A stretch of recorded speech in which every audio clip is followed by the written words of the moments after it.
20 वर्ष झाले. हा प्रवास 3 जानेवारी 2003ला सुरू झाला होता आणि आमचं सुदैव आणि नशीब की 20 वर्षानंतर 3 जानेवारी 2023ला अजूनही थिएटरमध्ये आजही चालू आहे. तर हा प्रवास, ही जर्नी तुमच्यावर शेअर करायसाठी आम्ही आलो आहे. You want to say something jeans? No, just thank everyone for being here 20 years ago, and 20 years later we're all together. So thank you very much. Let's regret. Chala.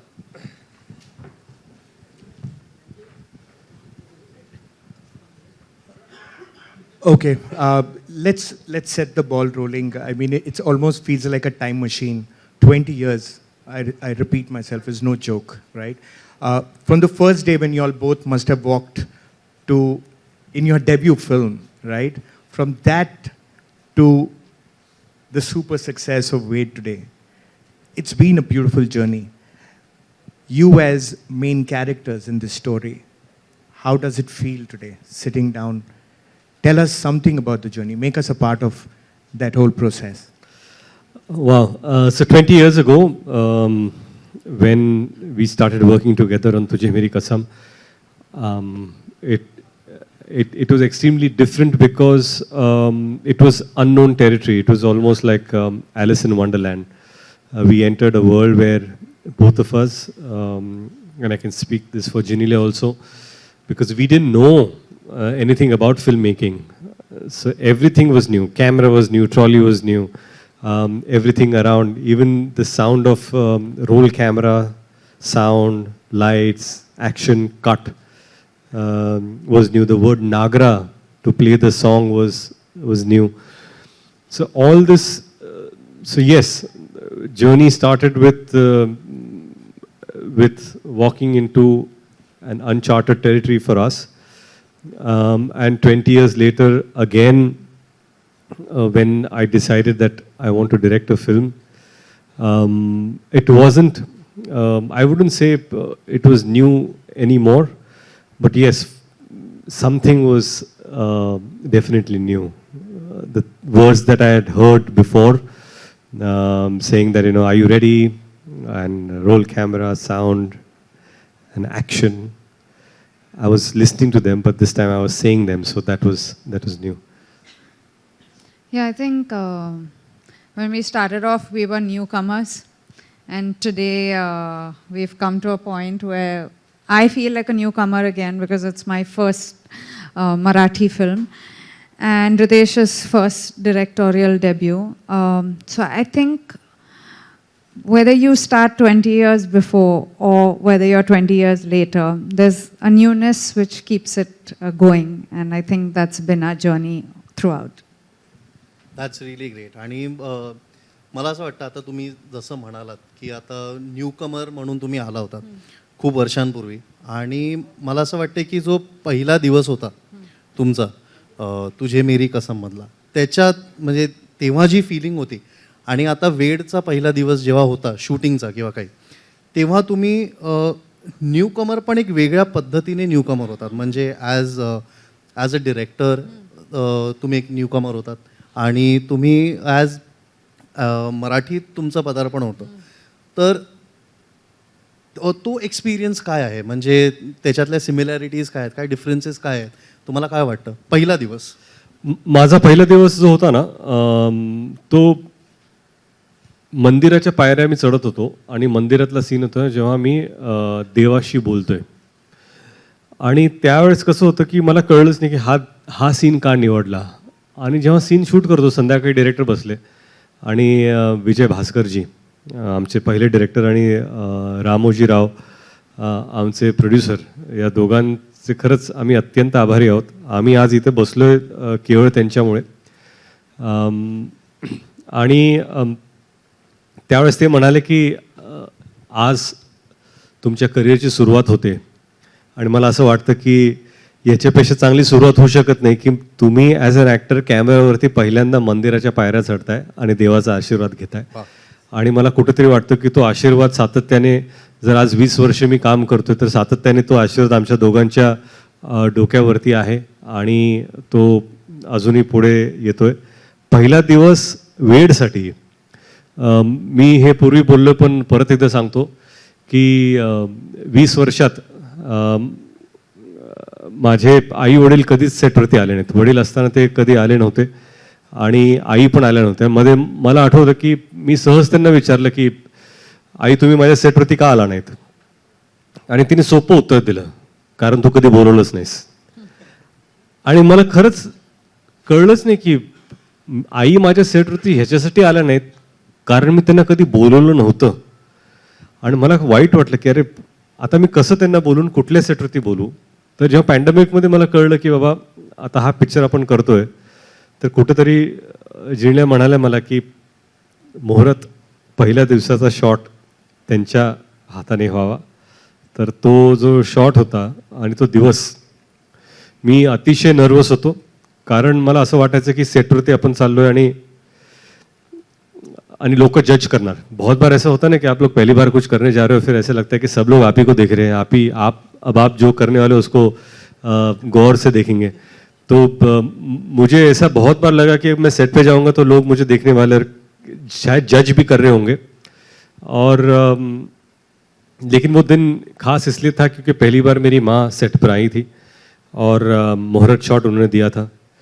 फिर उसी shot में मैं और जिनीलिया एक बेंच पर बैठे थे और अजय अतुल भाऊ का गाना चल रहा था, सुख कळले, जो मेरे इस फिल्म का सबसे फेवरेट गाना है. वो दिन जिनीलिया की माँ का बर्थडे था 7 दिसंबर, और उस दिन पर एक्शन मेरे बड़े बेटे रियान ने बोला और कट छोटे बेटे राहिल ने बोला. तो ये एक बहुत ही अनोखा फैमिली मोमेंट था. तो ये डायरेक्टोरियल जर्नी जो शुरू हुई थी ये मेरे लिए बहुत बहुत स्पेशल थी. Yeah, Genelia. The first. Do you remember the first? The first day. Yeah. For me, माझं फर्स्ट टाइम मराठी फिल्म्समध्ये होतं. तो for me I think my first ever interaction with doing a Marathi film. आणि मी खूप एक्सायटेड होतं की I have to do this industry to the best of my ability. So I was extremely excited to come back to screen. म्हणजे 10 वर्षाचा नंतर I was coming back to screen. And for me there was nervousness, there was excitement. आणि जे श्रावणीचा character होता, I don't think I knew it as well till the first shot was taken. म्हणजे when Ritesh just told me how he wanted me to look and how he wanted that expression, I think that's the day I fell in love with Shravani as a character, and that's the day I wanted to be fully involved in it again. Oh, that reminds me, actually, I should share this with everyone. Do you remember the first day of shooting, and it was in Chembur, and you decided to surprise Ritiesh with the camera and that small little chit that you wrote for him, and to tell him that, you know what, it's a decision well made and this is something that you should have gone to. You want to tell us about the camera that you got for him? Yeah, so I actually got him a director's lens as the first gift on the day of shoot. Because he was a new director and I thought nothing better than, the director's lens. So that was the first gift I gave him. But more than anything, I think I wrote a letter and the kids wrote a letter to him as well. We are people who believe in letters. We've always been writing letters for the last 20 years. So I think those things just stay very special. And I guess that's the reason you have been growing stronger and stronger all these years, because you guys have that thing between you both. And that is really sweet and we all admire it. मला एक गोष्ट share करायची आहे की सगळ्यांनाच माहिती आहे की आता वेड सगळ्यांनाच वेड लावतंय.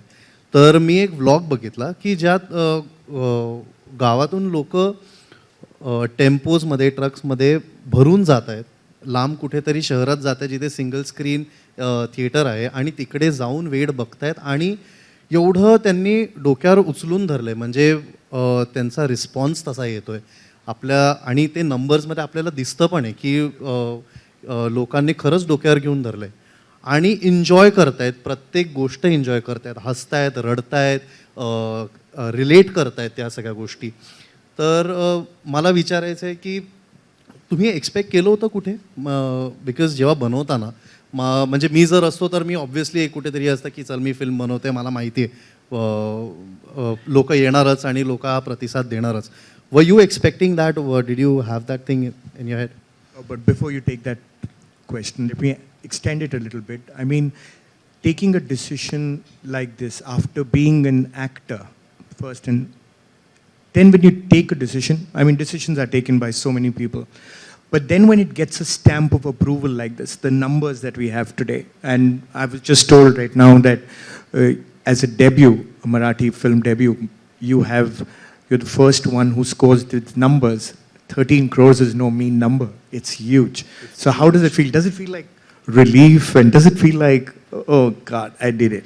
No, actually, numbers are something that That I'm interested in. Yeah, the producer is The interested. producer has a relief. numbers are immaterial because what matters is how people are responding to the film. First of all, I just feel that when you decide to make a film, you think which is that story that you want to tell or show people that will excite them to come to the theaters and watch. आणि मी जेव्हा विचार करत होतो की मला, and the most difficult thing about being a director is to decide that you want to be a director. ते जे decision आपण घेतो ना की आपल्याला आता डिरेक्टर व्हायचं आहे किंवा दिग्दर्शन करायचं आहे, ह्या जर्नीचं सगळ्यात अवघड जर गोष्ट कुठली असेल तर तो निर्णय आहे किंवा मला डिरेक्टर व्हायचं आहे. To decide that you want to be director is the most difficult decision to take, because after that then the journey starts. तर जेव्हा मी विचार केला होता की आपल्याला कोणता पिक्चर बनवायचा आणि कसा बनवायचा आहे, तर मला असं वाटलं होतं की आपल्याला अशी एखादी गोष्ट निवडूया ज्याच्यामुळे संपूर्ण परिवार येऊन हा चित्रपट पाहू शकेल. कारण बऱ्याच वेळा आपला TG जो असतो, टार्गेट ग्रुप, आणि आपलं वाटतं की आपल्याला एक स्पेसिफिक यंगस्टर्ससाठी आपण बनवतोय किंवा एक स्पेसिफिक वर्गासाठी बनवतोय. पण माझी अशी इच्छा होती की आपल्याला चित्रपट असा बनवायचा आहे की लहान मुलगा असेल, यंगस्टर्स असतील, कॉलेजमधले जाणार असतील, शाळेतली मुलं असतील, काका काकी असतील, मामा मामे असतील, आजी आजोबा असतील, ह्या सर्वांनी येऊन आपला चित्रपट पाहावं, एन्जॉय करावा. आता त्यात कितपत आपण सक्सीड होतोय तो चित्रपट रिलीज झाल्यानंतरच कळणार होतं. परंतु प्रामाणिकपणे मला असं वाटलं की आपल्याला एक मराठी मिलियूमधला चित्रपट बनवायचा आहे, ज्याच्यामध्ये महाराष्ट्रीयन कल्चर आपल्याला दिसेल, मराठी लोकांचं जे जसं राहतात ते दिसलं पाहिजे. कसं आहे की आयडेंटिफायबिलिटी फार इम्पॉर्टंट आहे. I am sure there lot of non Marathi press here also. तो मैं बोलना चाहता हूँ कि जब भी ये फिल्म डिसाइड की थी मैंने बनाने की, मुझे ऐसा लगा कि एक ऐसी फिल्म बनानी जो हर मराठी परिवार को ऐसा लगे कि ये मेरी घर की कहानी है, या काश मेरे घर में ऐसा हो, या मेरे घर में ऐसा हो रहा है. आइडेंटिफाइबिलिटी बहुत ज़रूरी थी क्योंकि एक मिडिल क्लास फैमिली की ये कहानी थी. एंड जैसे इन्होंने कहा कि हमें बिल्कुल नहीं लगा कि ऐसे नंबर्स आएंगे, क्योंकि पोस्ट पैंडेमिक हमें पता नहीं था कि किस तरह लोग रिएक्ट करेंगे, क्या लोग थिएटर्स में जाएंगे. जहाँ पर मतलब हिंदी फिल्मों के लिए भी कभी कभी मुश्किल हो रहा था नंबर्स, तो मराठी में तो और भी मुश्किल ज़्यादा बढ़ जाती है, because Marathi audiences K pass first choice Hindi फिल्में हैं जो एक बड़ी बजट पे बनती है. तो how does one excite them to come to the theatres. But I am glad कि जिस तरह हमने ये सोचा कि ये इसका टीज़र ऐसा होगा, या ये प्लानिंग ऐसे करेंगे, हम लोग इस तरह लोगों को अप्रोच करेंगे, या चाहे वो डिजिटल मार्केटिंग हो या टेलीविज़न पे इंटीग्रेशंस हो, या किस तरह के प्रोमो काटने चाहिए, कौन से गाने पहले जाने चाहिए. I think all that collective effort, अब जब पीछे देखते हैं तो ऑफकोर्स जब ओपनिंग लगती है तो यू थिंक कि हाँ इट ऑल वर्कड. अगर ओपनिंग नहीं लगी तो oh it didn't work at all. So मेहनत तो सभी करते हैं. I think we were just plain lucky, and we still are lucky कि audiences are going to the theatres to watch the film. Genelia, everybody should know this. आप जानते होंगे कि Genelia एक लकी मैस्कॉट है, और इन्होंने वेरियस लैंग्वेजेस में, काफ़ी लैंग्वेजेस में पिक्चरें की हैं, और इनका एक रिकॉर्ड रहा है कि हर फिल्म जो लैंग्वेज में इन्होंने किया है, जो डेब्यू किया है, वो सुपर हिट ही रहा है. So how does it feel to be, and you know, you've done it with Wade. Wade seems to be your debut in Marathi. And then you have this impeccable record from Boys onwards to now. How does it feel? Was it stressful? Did it play on your mind even for a bit that, okay, here's yet another debut in yet another language? तो linguist निकली है. Yeah. No, I think what was playing on my mind is कि after 10 years will I be able to, you know, act first of all? Will I be able to be back to the camera first of all? So that kind of haunted me here and there. And but having said that, I don't look for results. I just look for the journey. मला जे journey म्हणजे जे journey आपण you know we go on, ते मला खूपच महत्त्वाचं वाटते की it's important to be most happy on that journey, and I feel that's for me the biggest thing. But yes, having something highly acclaimed and having something that's you know touched a lot of people's heart makes you feel special. It is the sixth industry. Marathi is my sixth industry, and it's my debut in Marathi, and I'm extremely happy that the film is doing well. So it doesn't break my record of anything. It just helps it grow. Yeah. Six industries. That's. I would have never been able to do this. It's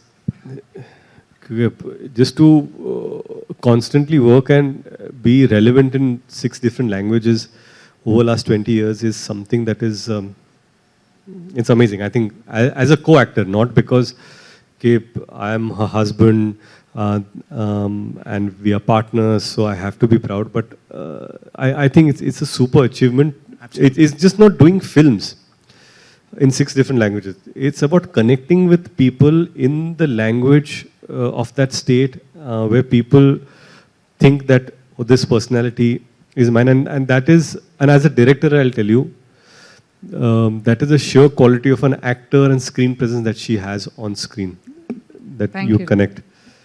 I've never told this to her, but yeah. Thank you. Because I've never spoken to her as a director. Yeah, really talking. Okay, Ritiesh, as a director, मुझे एक सवाल पूछना था कि आप वो lens के पीछे जो आप एक्शन कह रहे हो, जनीलिया एक्टिंग कर रही है, वो प्रोड्यूसर भी है जो आपको भूलना नहीं चाहिए, और वो एक्ट्रेस भी हैं.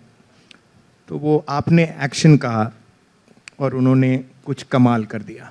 वो तो करती है. वेड में आप अगर देखेंगे तो आपको नज़र आएगा, आपको नज़र आ ही गया होगा क्योंकि आप डायरेक्टर हो. लेकिन एज एन एक्टर वो जो इनसिक्योरिटी होती है कि अरे बाप रे, नेक्स्ट शॉट में तो इसके सामने मुझे ही खड़ा होना है, ये मुझे खा जाएगी, अब क्या करूँ मैं. ये वाला चक्कर आपने कैसे संभाल लिया? वो बड़ा इंपॉर्टेंट है, बिकॉज ये हस्बैंड वाइफ की जो एक केमिस्ट्री है वो एक साइड, एक्टर और एक्ट्रेस फ्रेम में क्या करने वाले हैं, ये तो कोई अलग ही गेम है. नहीं, ये अक्सर होता था कि जब जिनेलिया क्या है ना कि एक बहुत ही स्ट्रॉन्ग परफॉर्मर है, और जब वो परफॉर्म करती है, एंड मैंने पहले भी कहा कि I am a big fan of her craft age an actor. So एक तो सीन्स ऐसे लिखे थे कि they were backed strongly for Shravani's character, और फिर मुझे खड़े रह के रिएक्ट करना था. बहुत बार कम डायलॉग्स भी थे और डायलॉग्स भी थे, और लेकिन क्या था कि जब मैं देखता था कि उन्होंने सीन कर दिया तो मुझे लगता था कि यार इसने तो अभी खा लिया. अभी एज एन एक्टर जो आप सही कहते हो कि अरे मैं भी ऐसे क्या कहूँ जो ऐसे एटलीस्ट टक्कर का लगना चाहिए, पर मेरे अंदर का डायरेक्टर बोलता था कि अभी ज्यादा करोगे तो सीन बर्बाद हो जाएगा, सीन को बचाओ, scene is more important and don't try to do. इतना सीन नहीं है. नाही, इट्स. आणि कसं आहे की खरंच सांगतो मी तुम्हाला की आणि मी मुद्दामून हे मराठी आणि हिंदीमध्ये दोन्हीमध्ये सांगतोय, कारण आपले काही इथे बंधू आहेत, भगिनी आहेत ज्या मराठीमधून आले तर काही हिंदीमधून. तर मी दोघांसाठी सांगतोय की जेव्हा आपण एखाद्या चांगल्या कलाकारावर काम करतो, आणि ह्या चित्रपटाचं सौभाग्य असं आहे की जे कलाकार ह्या चित्रपटामध्ये त्यांनी काम केले ते खरंच सगळेच उत्तम कलाकार आहेत, आणि शुभंकर पण इथे आहेत. पण जिनिल्यामध्ये कसं होतं की मी त्यांना ऑब्व्हियसली 20 वर्षांनी ओळखतो, त्यांच्यावर मी ह्यापूर्वी पण काम केलेलं आहे. पण कधीतरी वाटतं की बाबा, आणि ज्या ज्या पिक्चरमध्ये काम केले त्या त्या पिक्चरमध्ये त्यांनी मला खाल्लंय. तुझे मेरी कसम मध्ये असेल, तेरे नाल लवोग्यामध्ये तसं असेल. नाही. आणि हे दोन्ही रिव्ह्यूज जर तुम्ही वाचले तुम्हाला वाटेल की जिनिल्यांचा रोल हा तगडा होता आणि त्यांनी माझ्यापेक्षा चांगलं काम केलं. आता मॉडेस्ट रितेश. हा हे माझं चालू आहे सध्या. आणि ह्यावेळेस मला वाटलं की आता मराठीमध्ये आले ना, आता मी दाखवतो असा विचार करून मी आलो होतो की ही आता माझ्या जमेची बाजू आहे. अब मैं दिखाता हूं क्योंकि अब मराठी में है, मराठीमध्ये मी बघतो. पण आता काय बघतो. आणि त्यांनी जेव्हा काम केलं मला वाटलं इथं पण हेच तोच हाल आहे जो पूर्वी होता. तसं नाही यार रितेश, प्लीज मला एम्बॅरस नाही करायचं. नाही मी ॲज अ डिरेक्टर सांगतो, कौतुक करायचं म्हणून नाही. पण काय असतं की एखादा चांगला कलाकार जेव्हा तुमच्यासमोर काम करतो तेव्हा तुम्हाला कुठेतरी वाटतं की, आणि ग्रोथ प्रोग्रेस, मला असं वाटतं की एक सेन्स ऑफ मॅच्युरिटी 10 वर्षांत त्यांनी जरी काम केलं तरी ह्या कॅरेक्टरमध्ये जी श्रावणीचं कॅरेक्टर आहे ते ॲक्च्युली अतिशय मॅच्युअर कॅरेक्टर आहे. यापूर्वी त्यांनी म्हणजे तेरे नाल लव हो गया किंवा तुझे मेरी कसम त्याच्यासारखं कॅरेक्टर नाही आहे, किंवा इतर चित्रपटात त्यांनी जे कॅरेक्टर्स केलेले जे लोकांना ह्यापूर्वी बऱ्याच भाषेत भावले पण असतील तसं कॅरेक्टर नहीं है. ये किरदार बहुत अलग था जो पहले किरदारों से था, और इसलिए मुझे लगा कि इसमें जो मैच्योरिटी थी वो एज एन एक्टर देखकर I was extremely impressed and excited to work with. आणि हे टेन्शन म्हणजे असंच टेन्शन आम्हाला पण यायचं की मॅमने एवढं खाऊन टाकलंय सीन, आता आपल्याला काहीतरी करावं लागणार आहे. पण हे तर झालेलं एक ॲज अन ॲक्टर तुमचा रोल, पण सगळ्यात मोठी भूमिका तुम्ही साकारलीत वेडमध्ये ती म्हणजे प्रोड्युसरची. मी सांगू इच्छितो की आम्ही जेव्हा कधी म्हणजे हा माझा एक्सपिरियन्स आहे, मी जेव्हा कधी फिल्म्स केल्या आहेत किंवा वेब सिरीज असू दे का काही, तर प्रोड्युसर्स आले की ना थोडंसं आपण नर्वस होऊन जातो की अच्छा हे आले आहेत, आपल्याला जरा छान असं हॅलो नमस्कार, आणि त्यांना असं असतं की हां ठीक आहे बसा, खूप फॉर्मल वातावरण असतं. पण मी ज्या दिवशी पहिल्यांदा जो फर्स्ट डे होता, आपण चेंबूरचं बोलतोय, फर्स्ट डे होता, तर ना एक हँड रिटन नोट मिळाली होती मला की ज्यात सांगितलं होतं की वेलकम ऑन बोर्ड, आणि आपण एकत्र मिळून एक फॅमिलीसारखं एक फिल्म बनवूया आणि खूप प्रेमाने बनवूया आणि all the best, let's do it. आणि ती नोट अजूनही माझ्या घरी आहे, माझ्या डेस्कवरती आहे, कारण की ह्या छोट्या छोट्या गोष्टी असतात आणि ह्या छोट्या छोट्या जेस्चर्स असतात ज्याच्यामुळे आपल्याला ना खूप आपलंसं वाटतं, एखादा प्रोजेक्ट आपलासा वाटतो. आणि तुम्ही हे नेहमीच हे केलं आहे की जेव्हा कधी तुम्ही सेटवर येता तेव्हा असं कधीच वाटलं नाही की अच्छा कोणतरी असं आपण बोलू शकतोय का, किंवा आपण हे काय नाही. वी फेल्ट सो इन्क्लुझिव्ह आणि वी फेल्ट सो वॉर्म की एक ना घरचीच कुठली तरी व्यक्ती आली आहे. आणि you have always been a food Santa. Thank you. Thank you. ती एक वेगळा भाग. पण तुम्ही जो एक ॲटमॉस्फिअर तुम्ही क्रिएट केला होता सेटवरती की तुम्ही घराचं कुठलं तरी कार्य करताय किंवा घराची आपल्या घरची फिल्म आहे असं हे सगळ्यांना भासवून दिलं तुम्ही, आणि आम्ही सगळ्यांनी त्या प्रकारेच काम केलंय. थँक्यू. तर ते तुम्ही कशा प्रकारे, like what goes in side your head, like how do you do it? नक्की हा इंटरव्ह्यू कोणाचा आहे मला कळलं नाही, एवढा मोठा प्रश्न तुम्ही विचारला. नो, मला वाटते की ॲज अ प्रोड्युसर जे पण आमच्या सेटवर काम करते दे शुड बी हॅपी.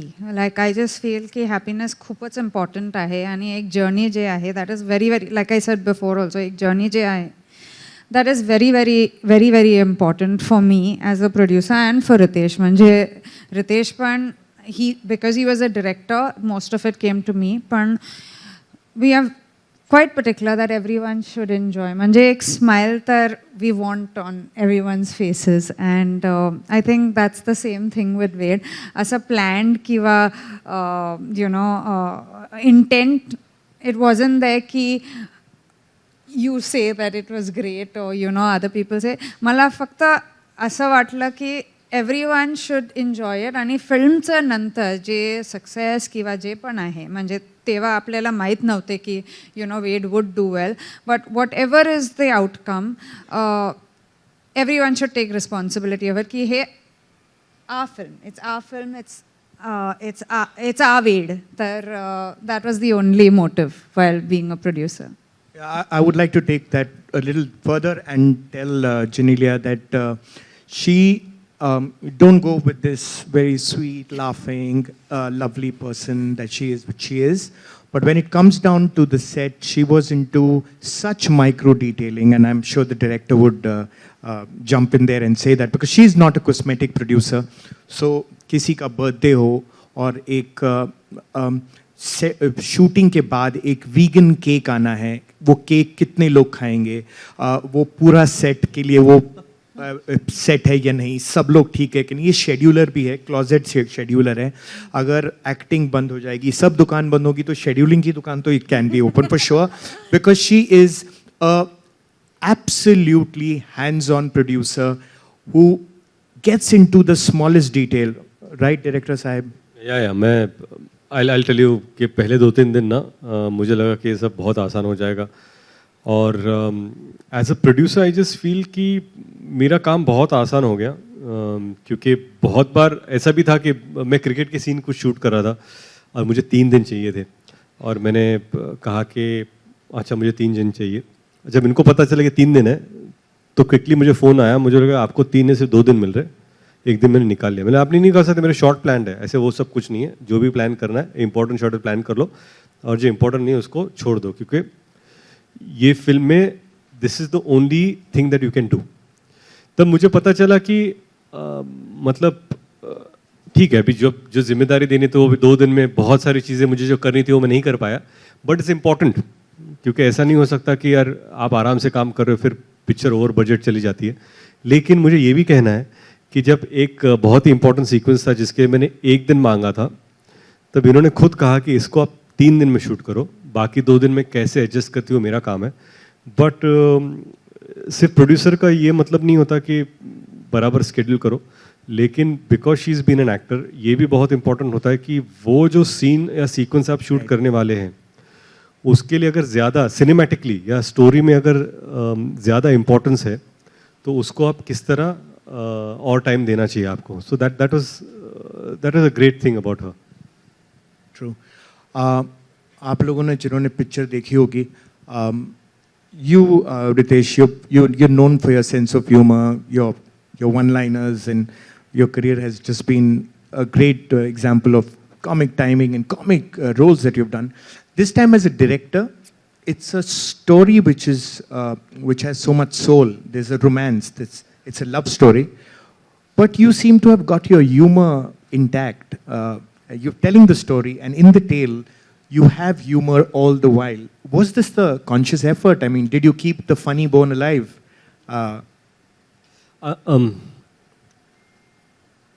बहुत सारे लोगों को लगता था कि शायद अगर मैं जब डायरेक्ट कर रहा हूँ, जिनको लगा तो उनको लगा मैं कॉमेडी फिल्म डायरेक्ट करूँगा. इनफैक्ट बहुत सारे इंडस्ट्री के दोस्तों को भी लगा था. और जब मैंने डिसाइड किया था तो मैंने बहुत सारे लोगों को नहीं बताया था कि मैं डायरेक्ट कर रहा हूँ. मैं चुपचाप एक स्क्रिप्ट डिसाइड कर ली थी, ये डायरेक्ट करना है, और मैंने शूटिंग शुरू कर दी थी हम लोगों ने. बिकॉज क्या होता है कि आई एम नॉट समवन कि मैं डायरेक्ट कर रहा हूँ, ढिंडोरा पीटो फिर निकलो आगे. जब डिसाइड किया था, एक्चुअली पहले दिन शूट पर हमने अनाउंस किया कि ये फिल्म हमने शुरू की आज. और रोमांटिक ड्रामा पता नहीं मुझे क्यों लगा कि ये फिल्म बनानी चाहिए, पर मुझे ये ज़रूर लगा था, जैसे मैंने पहले भी कहा था, कि एक ऐसी फिल्म जहाँ पर पूरा परिवार आकर इकट्ठा देख सकता हो, वो मुझे फिल्म बनानी थी. जैसे आपने कहा कि ह्यूमर का कितना इम्पोर्टेंस है, मुझे लगता है कि इंसान के जीवन में हंसी है एक ऐसी चीज़ है जो आपको आगे लेकर जाती है. एंड वही मुझे आई थॉट कि स्क्रीन प्ले में भी था, जगह भी काफ़ी थी, तो we kept coming back to some. अगर सीरियस भी हो तो एक फ़नी चीज़ हो रही है, अगर एक्सट्रीमली रोमांटिक चीज़ भी हो रही है तो you had certain laughters in the film. End जब मैं थिएटर में देखता हूँ तो भी मुझे ऐसा लगता है